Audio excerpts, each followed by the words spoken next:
Olá pessoal, bem-vindos à disciplina de Física. Nós estamos falando sobre o conteúdo de eletrostática e nesse vídeo eu vou falar para vocês sobre condutores em equilíbrio eletrostático. Então vamos começar falando sobre algumas propriedades dos condutores em equilíbrio eletrostático, mas primeiro a gente precisa definir o que é um condutor em equilíbrio eletrostático. Nós dizemos que um condutor, eletrizado ou não, ele está em equilíbrio eletrostático quando nele não há movimento ordenado de cargas elétricas. Então, se você tem um condutor, esse condutor ele pode estar carregado ou pode estar neutro, mas se nele não houver um movimento ordenado das cargas elétricas, que é o que a gente chama, vocês vão ver, a gente vai ver mais para frente, que é o que a gente chama de corrente elétrica. Então, se não existe esse movimento ordenado de cargas, nós dizemos que o condutor está em equilíbrio eletrostático. Esse tipo de condutor, então, em equilíbrio eletrostático, tem algumas propriedades que a gente vai discutir agora. A primeira delas é que, dentro desse condutor, o campo elétrico interno ele é igual a zero, ele é nulo. Então você pode ter aqui um forte campo elétrico na exterior, né, ao condutor, mas dentro desse condutor não tem nenhum campo. O campo elétrico sempre é nulo. E a gente vai falar um pouquinho mais sobre essa propriedade, a gente vai abordar essa propriedade novamente daqui a pouco. Outra propriedade dos condutores em equilíbrio é que dentro deles e na superfície deles, o potencial ele é constante. Ou seja, o potencial elétrico aqui no ponto A, no ponto B e no ponto C, os potenciais, né, no caso, eles são iguais. Tá? Então, qualquer ponto aqui que a gente esteja, ponto interno ou sobre a superfície, vai ter o mesmo potencial se o condutor está em equilíbrio. Outra propriedade dos condutores em equilíbrio é que se eles têm carga elétrica, por exemplo, aqui uma carga positiva, essa carga ela vai ficar localizada apenas na parte exterior, na superfície exterior do condutor. Então, dentro aqui do condutor, você não vai ter nenhuma carga elétrica. Toda a carga elétrica se distribui aqui fora do condutor, né? Tá? Na parte externa do condutor. E se esse condutor ele tiver partes pontiagudas, quanto mais partes pontiagudas ele tiver, quanto mais pontiaguda for uma dessas partes, mais cargas elétricas vai ter nessa ponta, tá? Esse é o chamado poder das pontas, por isso que os para-raios eles precisam ser pontudos, porque dessa forma a densidade de cargas, ou seja, a quantidade de carga que está ali presente é maior, o que facilita com que um raio caia sobre um para-raio, por exemplo.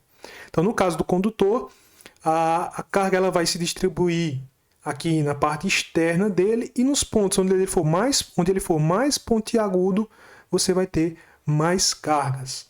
No caso, se for um condutor esférico, então as cargas se distribuem de forma uniforme.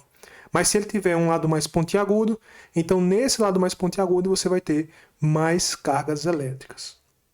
E por fim, o campo elétrico gerado aqui a partir da superfície desse condutor, o campo elétrico ele é perpendicular à superfície, ou seja, o campo elétrico faz 90 graus com a superfície do condutor, pelo menos com a superfície aqui onde ele está saindo. Então aqui, em qualquer ponto que você analisa fora do condutor, que vai ter um campo elétrico, uma vez que a carga está do lado de fora, né, na superfície externa do condutor, esse campo elétrico sempre vai ser perpendicular à superfície do condutor naquele ponto. E como nós vimos, dentro de um condutor, a gente não tem campo elétrico. E quem descobriu um importante fenômeno relacionado a essa propriedade dos condutores foi o físico Michael Faraday, que construiu a famosa gaiola de Faraday. Então, o que era essa gaiola de Faraday? Basicamente, o que o Faraday fez foi pegar uma gaiola metálica, uma enorme gaiola metálica, onde ele poderia entrar dentro dessa gaiola. Então ele entrava dentro dessa gaiola, pedia para os seus assistentes que eletrizassem essa gaiola pelo lado de fora, né? Ou seja, fizessem altas correntes elétricas passarem, atingirem, várias descargas elétricas atingirem essas gaiolas, e enquanto o Faraday estava lá tranquilo dentro da gaiola, sem sentir nada. Então, ele não sentia nada, porque, como a gente já viu, nessa parte interna da gaiola, o campo interno, no caso, era nulo, era igual a zero. Então, embora do lado de fora da gaiola você tivesse faíscas elétricas, né, saltando, dentro da gaiola, quem estivesse dentro da gaiola estava protegido. Então, esse é o fenômeno da blindagem eletrostática. E é utilizando blindagem eletrostática que, por exemplo, a gente consegue proteger os aparelhos eletrônicos que são sensíveis a interferências externas, né? Interferências elétricas externas. Bom, então vamos ver aqui alguns vídeos onde a gente tem exatamente a gaiola de Faraday.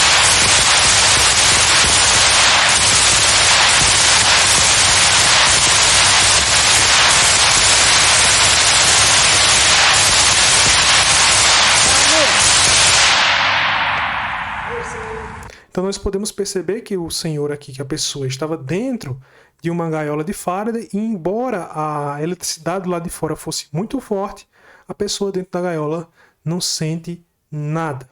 Aqui nós temos outro exemplo, um casal que está dentro de uma gaiola de Faraday.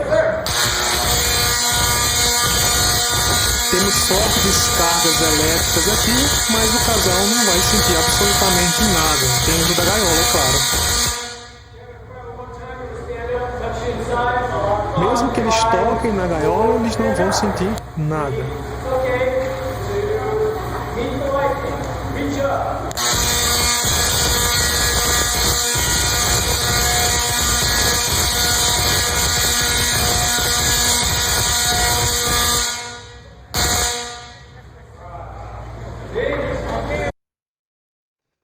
Bom, então nós temos aqui um pêndulo elétrico, né? Um pêndulo eletrostático, aliás.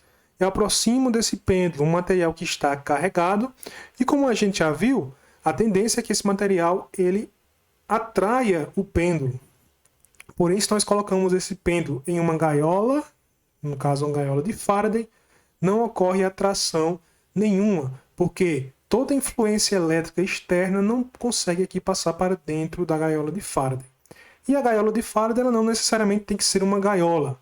Você pode construir a sua própria gaiola de Faraday utilizando papel alumínio, por exemplo.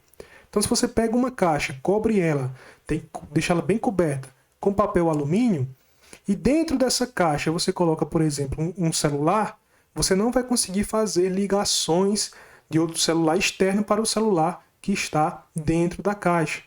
Porque a blindagem eletrostática produzida pela gaiola de Faraday impede que os campos elétricos de fora, né, que a radiação de fora, penetrem na caixa.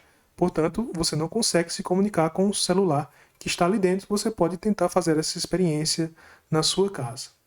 E é também por conta da blindagem eletrostática e da gaiola de Faraday que nós estamos protegidos em uma tempestade de raios quando nós ficamos dentro de um carro.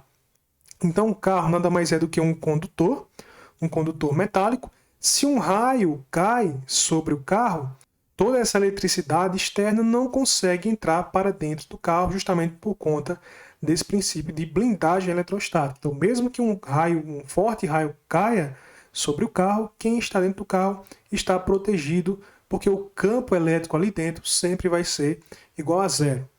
Se não for um raio, mas, por exemplo, você tem um acidente e um poste, né, com os fios caem sobre o seu carro, com fios eletrizados caem em cima do seu carro. Você não deve, em hipótese alguma, sair do carro, porque dentro do carro você sempre estará protegido, porque você estará dentro de uma gaiola de Faraday. O mesmo também acontece com os aviões. Os aviões são formados por várias camadas e uma dessas camadas, que forma a superfície do avião, é uma camada condutora, de forma que se um raio cai em um avião, isso não causa basicamente dano algum ou danos muito pequenos, mais relacionados à temperatura do raio do que à eletricidade em si, podem causar ao avião. Por enquanto é só, pessoal. Até a próxima!